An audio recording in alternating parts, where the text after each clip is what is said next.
Delimitation bill pass అయితే ఇక కాంగ్రెస్ పరిస్థితి ఎంత దారుణంగా ఉంటుందో అర్థమైపోయింది రాహుల్ గాంధీకును మిగతా పార్టీ నేతలకి. అందుకే ఇప్పుడు తమిళ ప్రజల్ని రెచ్చగొట్టి అక్కడ ఆయన నిన్న తమిళనాడు వెళ్ళాడు కదా, అక్కడ మాపల్లపురమో ఏదో అక్కడ మాట్లాడుతున్నాడు మీడియాను ఉద్దేశించి. ఎక్కువగా తమిళ ప్రజలకే నష్టము డీలిమిటేషన్ బిల్లు గనక ఈ నియోజకవర్గ పునర్విభజన బిల్లు గనక పాస్ అయ్యిందంటే ఈ తమిళ ప్రజలకి నష్టం కాబట్టి ఈ బిల్లు పాస్ అవ్వకుండా చూడాల్సినటువంటి బాధ్యత కూడా మీ మీద ఉందంటే ప్రజలకు చెప్తున్నాడు. డిఎంకేకి చెప్పండి, డిఎంకే యొక్క ఎంపీలు ఖచ్చితంగా ఈ యొక్క బిల్లుని ఓడించాలి, ఈ బిల్లు కనుక ఓడించకపోతే మనం నష్టపోతాము, ముఖ్యంగా తమిళ ప్రజలు నష్టపోతారని చెప్పి తమిళ ప్రజల్ని రెచ్చగొట్టేటటువంటి ప్రయత్నం అయితే చేశాడు. అంటే ఒక సెంటిమెంట్ లేపాడు అనమాట. ఇక్కడ మామూలుగానే నార్త్ అంటే తమిళనాడులో విపరీతమైనటువంటి కోపంతో ఉంటారు. ఇప్పుడు దీని మీద ఈ యొక్క అగ్గి మీద ఆజ్యం పోసిన విధంగా ఈ విధంగా మొత్తానికి అయితే తమిళ ప్రజలు రెచ్చగొట్టే ప్రయత్నాలు అయితే చేశాడు. వాస్తవంగా చెప్పాలంటే జనాభా ప్రాతిపదికన తీస్తే ఖచ్చితంగా అది మనకు నష్టమే. కానీ వాళ్ళు 50% పెంచుతామంటున్నారు ప్రతి దగ్గర కూడా. ఇప్పుడు ఒక 10 స్థానాలు ఉన్నటువంటి ప్రాంతంలో 50% అంటే 5 స్థానాలు పెంచుతారు, అప్పుడు 15 అవుతాయి. అంటే ఇంతకు ముందు ఎంత ప్రాధాన్యత ఉందో ఇప్పుడు అంతే ప్రాధాన్యత ఉంటుంది. అంటే ఇప్పుడు మనకు 131 నియోజకవర్గాలు ఉన్నాయి, ఏది లోక్సభ నియోజకవర్గాలు సౌత్ ఇండియా మొత్తం. ఇప్పుడు దీన్ని 50% పెంచితే 65 పెరుగుతాయి, అంటే 166 స్థానాలు అవుతాయి. పునర్విభజన అంటే నియోజకవర్గాలని విభజించడం వల్ల ఎక్కువ ఎంపీలు అవుతారు. అంటే తక్కువ జనాభా, అంటే ఇప్పుడు ఉన్నటువంటి ఒక ఎంపీకి చాలా ఎక్కువ జనాభా ఉన్నారు, 7-8 లక్షల మంది ఒక ఎంపీ ఆధ్వర్యంలో ఉండడం అనేది చాలా ఎక్కువ.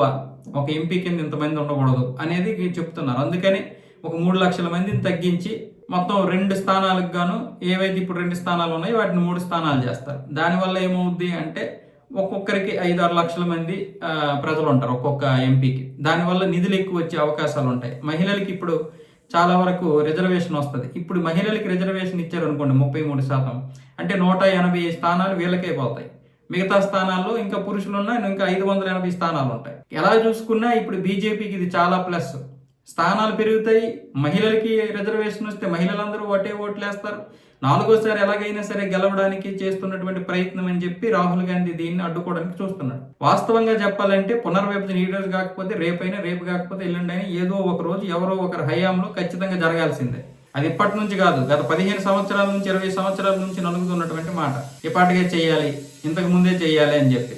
కానీ ఇప్పుడు నరేంద్ర మోదీ చేస్తే వాళ్ళకి మళ్ళీ ఈ సీట్లన్నీ వెళ్ళిపోతాయి అని చెప్పి సౌత్ ఇండియన్ రెచ్చగొట్టే ప్రయత్నం చేస్తున్నారు. ఇది మీకే నష్టము.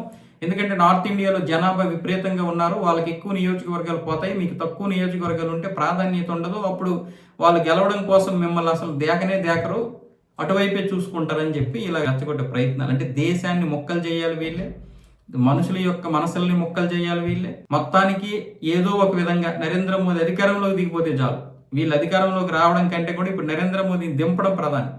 ఆ తర్వాత ఎలా ఉంటుంది తెలుసా, నరేంద్ర మోదీ దిగిపోయిన తర్వాత కుక్కలు చింపిన ఇస్త్రలాగా ఉంటుంది పదవుల కోసం కొట్టుకోవడానికి వాళ్ళు. ఎందుకంటే రాహుల్ గాంధీని వాళ్ళు ఒప్పుకోరు ప్రధానమంత్రిగా, మిగతా వాళ్ళు ఒప్పుకోరు. అది ఎలా ఉంటుంది మీరే ఆలోచించుకోండి, ఊహించుకోండి. దేశం ఎంత అస్థిరమైనటువంటి రాజకీయ వ్యవస్థలోకి వెళ్తుందో ఒక్కసారి ఊహించుకోండి.